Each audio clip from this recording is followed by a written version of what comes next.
Yang baru kedua ada, yang pertama tadi kan hukum sosial.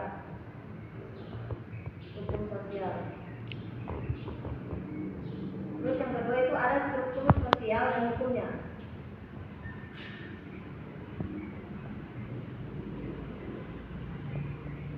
Struktur sosial dan hukum.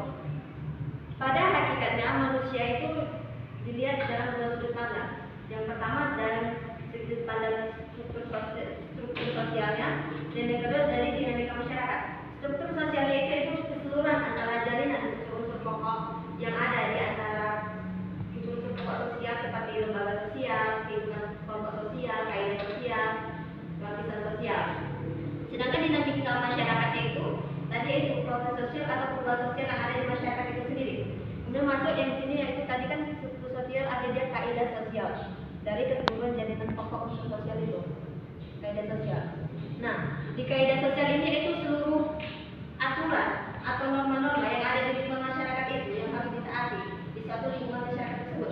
Bagaimana ada di dalam satu hadis Rasulullah SAW yang bunyinya Bismillahirrahmanirrahim, an anasi Rasulullah SAW qala al-mu'minu la yu'minu ahadukum hatta yuhibbu li akhihi ma yuhibbu li nafsihi. Artinya dari Anas radhiyallahu anhu berkata bahwa Rasulullah tidak sempurna keimanan, bahwa Rasul bersabda tidak sempurna keimanan seseorang sebelum dia mencintai saudara sebagaimana ia mencintai dirinya sendiri.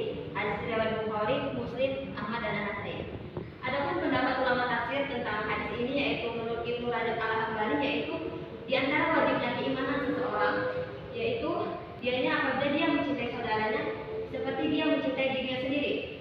Dan apabila ada sesuatu yang tidak ia sukai pada dirinya terjadi pada saudaranya, maka juga ia tidak sukai pada dirinya sendiri.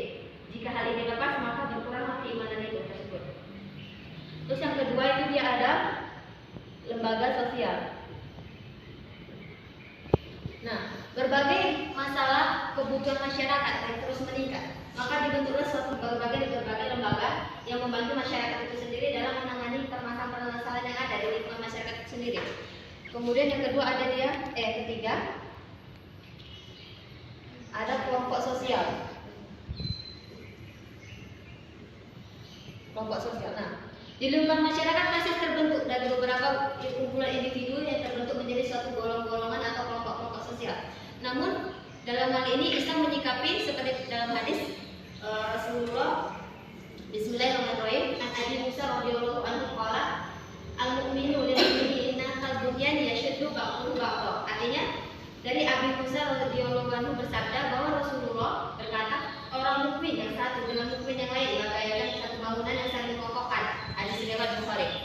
Pada hadis ini ulama tafsir At-Tabrani mengatakan bahwa maksud dari hadis ini yaitu tolong-menolong antara sesama manusia. Yang kesimpulan maknanya apabila kita menolong dalam berbuat kebaikan maka kita mendapat pahala. Namun apabila kita menolongnya dalam berbuat kebatilan maka kita mendapatkan dosa sendiri. Ada kelompok sosial, kemudian ada D yang keempat yaitu lapisan sosial. Lapisan sosial sendiri ini yaitu atau juga disebut dengan stratifikasi sosial, di mana di dalam lapisan sosial ini masyarakat terbentuk menjadi beberapa golongan-golongan, perbedaan-perbedaan yang tersusun seperti kalau ada di agama lain itu dia ada seperti Sudra, Waisya, seperti itu. Nah, kemudian lapisan sosial maka masuk dia yang ketiga yaitu tadi dinamika masyarakat sendiri.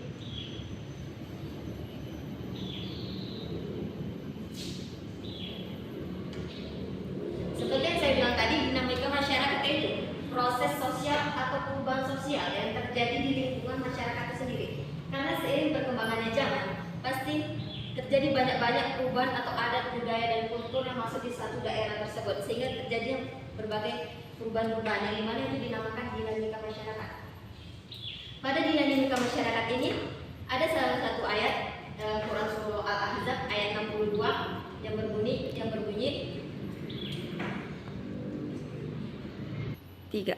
Pada dinamika masyarakat itu ada disebutkan pada salah satu ayat Quran Surah Al-Ahzab ayat 62 yang berbunyi Sunnatullahi fitina kalau min qabl wala tajida li sunnatillahi tabdila. Artinya sesungguhnya sunnah Allah itu telah ditetapkan dan engkau tidak akan mendapatkan perubahan di antaranya. Nah, maksud dari ada ulama tafsir yang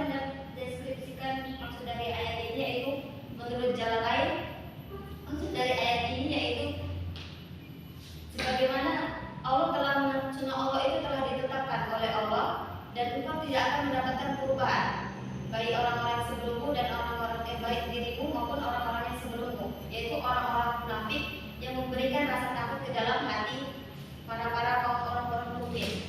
Dan mereka mengharapkan adanya perubahan, namun mereka tidak dapat melakukan perubahan itu karena itu sudah menjadi suatu ketetapan Allah sendiri.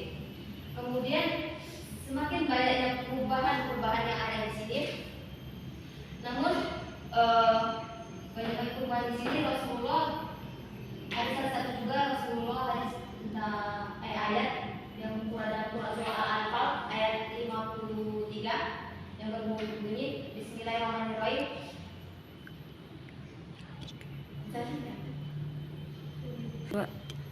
Dzalika bi anna Allahi lam yakun mughayyiran nikmatan an'amaha. Qaulakum Dzalika bi anna Allahi lam yakun mughayyiran nikmatan an'amaha ala qaumin hatta ala qaumin yughayyiru ma bi anfusihim. Inna Allaha sami'un alim. Artinya, dan siksaan itu adalah karena sesungguhnya Allah telah memberikan anugerah kepada orang yang telah pada kaum dan kau tidak pernah beri pengubah terhadap anugerah yang telah dianugerahkan oleh Allah. Dan kamu itu tidak akan mendapatkan perubahan kecuali kamu itu sendiri yang mengubahnya. Dan Allah mendengar dan Maha mengetahui. Dalam ayat ini Ibnu Katsir menjelaskan yaitu bahwa siksaan Allah itu tidak akan berubah terhadap anugerah yang telah Allah berikan, itu tidak akan berubah terhadap apa yang telah Allah kehendaki sendiri. Bagaimana juga seperti pada kaum kafir Quraisy yaitu Fir'aun dan pengikutnya Allah tenggelamkan karena mereka mendustakan ayat-ayat Allah, dan mereka tidak akan mendapati suatu hal itu berubah. Dan selanjutnya pada perubahan ini juga terjadi pada zaman Rasulullah, di mana Rasulullah waktu itu juga mendapatkan kitab yaitu Al-Quran, yang dimana pada Quran surah Ibrahim ayat 1 Bismillahirrahmanirrahim Alif Lam Ra Kitabun anzalnahu ilaika Kitabun anzalnahu ilaika Yukhrijan nasa minadh dhulumati ilan nur biizni rabbihim ila siratil azizil hamid. Nah, artinya itu Alif Lam Ra. Dan inilah kita yang kami turunkan kepadamu Muhammad agar membawa ke dalam dari zaman kegelapan menuju ke jalan yang terang benderang, agar engkau dengan izin Allah agar menuju ke jalan yang benar. Allah Maha perkasa dari Maha terpuji. Nah, adapun dari ayat ini tafsir menurut jalan lain yaitu sesungguhnya Allah telah menurunkan kitab Al-Quran kepada Muhammad untuk membawa umat muslim dari zaman yang gelap menuju ke zaman yang terang. Di mana lafaz Al-Qur ini yaitu petunjuk bahwa dengan izin Allah maka orang-orang mukmin dapat menuju ke jalan yang benar, yang Allah Maha Perkasa lagi Maha Terpuji. Mungkin sekian dari pemaparan saya. Mohon maaf bila ada kesalahan kata atau tidak. Saya akhiri. Wassalamualaikum warahmatullahi wabarakatuh. Waalaikumsalam warahmatullahi wabarakatuh.